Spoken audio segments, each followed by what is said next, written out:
Rathee, you didn't expose a scandal, you didn't uncover the truth, you repackaged propaganda, wrapped it in smug edits and passed it off as journalism. No research, no evidence, just borrowed outrage recycled for views. You weren't investigating, you were performing. You didn't speak for the people, you spoke for the algorithm. This isn't journalism, it's theatre. And you've mastered that role. High-speed cuts, smirky delivery, sensational headlines. You don't inform, you entertain at the cost of the truth. Because in this digital circus, facts don't trend, feelings do. There's a name for the game you play. It's called trading up the chain. A lie gets planted in some obscure corner of the internet, mid-tier influencers amplify it, and then eventually it lands on your desk, polished enough, ready to look credible. But let's be clear, a lie dressed in a design is still a lie. A lie is a lie, even if everyone believes it. And the truth is the truth, even if no one does. And then there's the lie you told about Bolivia. I was there.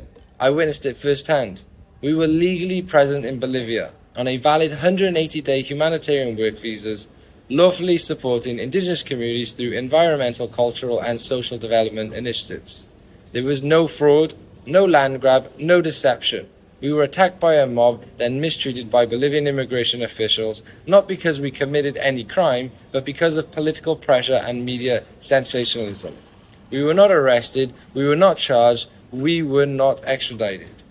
We left Bolivia voluntarily, for our own safety, and you left that part out, didn't you? Because it would collapse your whole entire story. If we had done what you claim, why weren't we prosecuted under the Bolivian law? Because there was no crime, just another narrative crafted for outrage.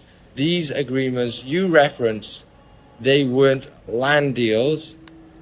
They were conservation partnerships, legal, ethical, and explicitly respectful of indigenous sovereignty. The Hindu spiritual leader you targeted, Nityananda, which is the supreme pontiff of Hinduism, Nityananda Paramashivam, my guru, wasn't even party to any of these agreements.